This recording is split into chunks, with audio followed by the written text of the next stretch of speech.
Welcome to another edition of the industry's first video newsletter. I hope you all had a great Thanksgiving because this Vnewsletter is definitely not a turkey. We've got some major restructuring news from Loud, a changing of the guard at Make Music, and the passing of an industry veteran. And that's just the beginning. Loud Technologies announced on November 14th it sold its SLM Marketplace, Austin Guitar, Kneeling, and the St. Louis Stage Gear brand to U.S. Band and Orchestra Supplies Incorporated. According to Loud's president and CEO, Rodney Olson, this move will allow Loud to dedicate its resources and solidify its leadership positions in the musical instruments and professional audio markets.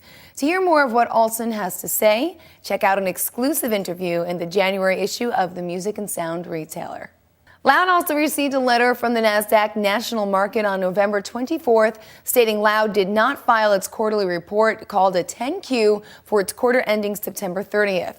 NASDAQ stated Loud has until January 20th to file that report. NASDAQ also listed Loud on its website as a non-compliant company. John Paulson resigned as co-chief executive officer and director of Make Music on November 24th. Make Music's board of directors unanimously named Ron Raup as CEO. He has served as co-chief executive officer since December 10, 2007. Raup was formerly vice president of Brooke Mays and senior vice president of marketing and sales at Yamaha. Raup was also a NAMM board member as well. Paulson will serve as a company consultant during a transitional period. Some sad news. The industry is mourning Neutrik USA president James Cowan. He was only 52 when he lost his battle with cancer on November 5th. In addition to his 20 years at Neutrik, Cowan is remembered as a philanthropist and a caring, compassionate presence in the industry, who Neutrik CEO Werner Bachmann said touched everyone with his kindness. We also lost retailer Sam D'Amico. The longtime Tama dealer celebrated his retirement in June when Oshino presented him with a plaque to show how much he meant to the industry and the drumming community in Philadelphia, where he had operated his shop for 33 years. Sadly, D'Amico died on October 29th at the age of 76 from the West Nile virus. We told you last month about the FCC's white spaces ruling that affects wireless microphone users across many industries. But not all companies are going to be worried. Some, like X2 and Sabine, are immune to interference. Why is that? And what does that really mean for them? Well, let's find out what they have to say for themselves. Reading the popular press, you might get the impression that it's all over for wireless microphones. This isn't true. Sabine has been producing a microphone system, the SWM7000, for more than 5 years that operates an entirely different frequency band that is completely unaffected by these recent changes. The SWM7000 meets the most stringent professional requirements for sound quality. In addition, it offers 70 simultaneous channels. Sabine's SWM7000 series wireless microphones operate in the 2.4 gigahertz band.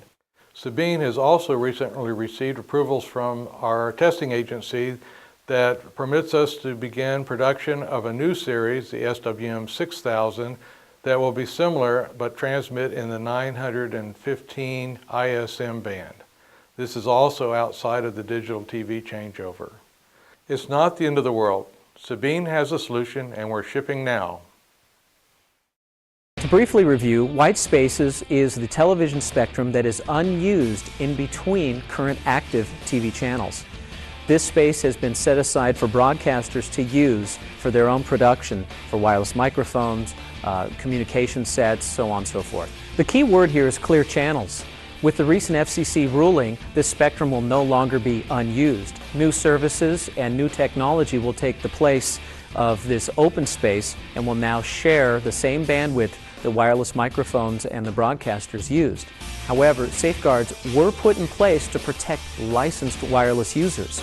Retailers often cater to customers that aren't licensed users.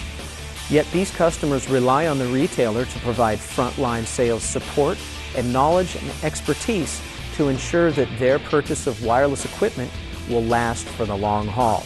At Line 6, we want people to know that there is an alternative out there, one that is quite compelling even if there were no white space issue. One that sounds and performs like a direct wire connection, one that's incredibly easy to set up and operate, and one that won't break the bank. Two big guitar manufacturers have new products coming your way. We'll see what they are, plus take a look at some of the latest guitar accessories when we get back.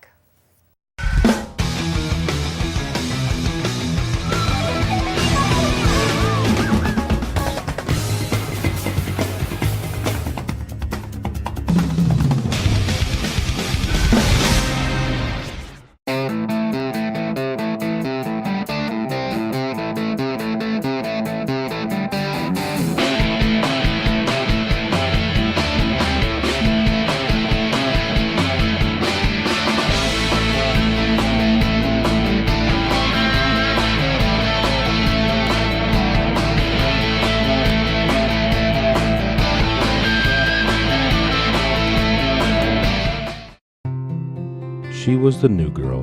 The curves of her body caught his eye, and when he held her, he felt a connection. What was this gravity that pulled his soul toward her? True, her beauty was alluring, but it was her sound that captured him. Sierra, captivating sound. Mark your calendars. December 15th is the day Gibson releases what it calls the most technically advanced guitar in the world. The limited edition Dark Fire guitar sports a redesigned Tune-O-Matic piezo bridge and comes equipped with 8 tone settings, 18 guitar tunings, and 24 user-defined settings.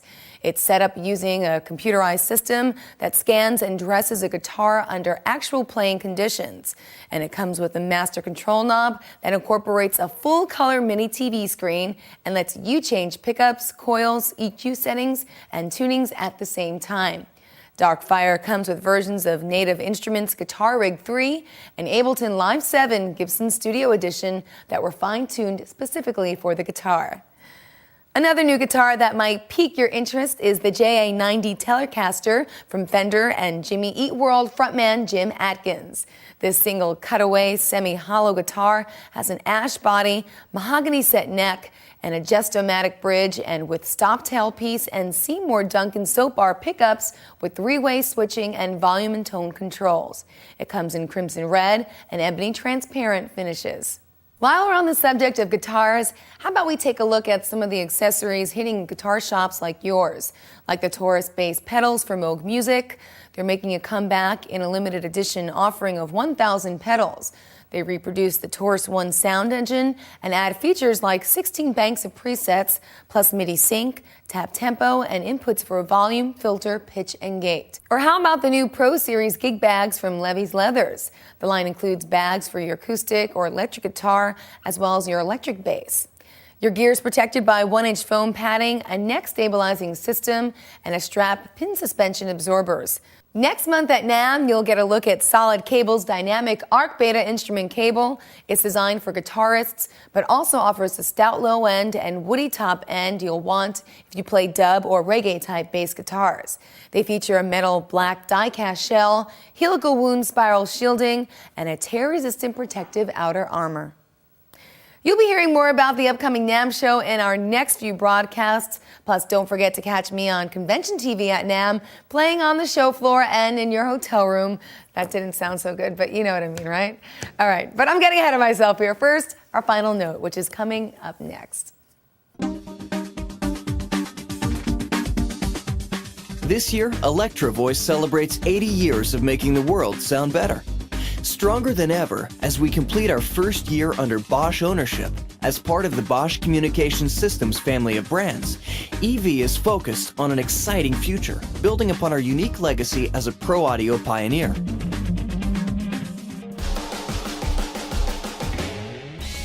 Electro Voice is, and always will be, Electro Voice, a great American brand. It's a great time to be part of the Bosch Communication Systems family, poised for pole position in every pro audio market, with you, the customer, as co-driver. The last 80 years have been unforgettable for EV, but you should hear us now. And of course, it's that time again. The Music and Sound retailer is presenting the 23rd Annual Music and Sound Awards at next month's NAMM show. Want to make your voice heard? Well, then don't forget to fill out your ballot. You can find it in the December issue or vote online at msretailer.com/awards. Ballots must be postmarked by January 5th, so don't miss out. And you won't want to miss out on any of our shows either, so make sure you check us out on YouTube or iTunes or at msretailer.com/vnewsletter.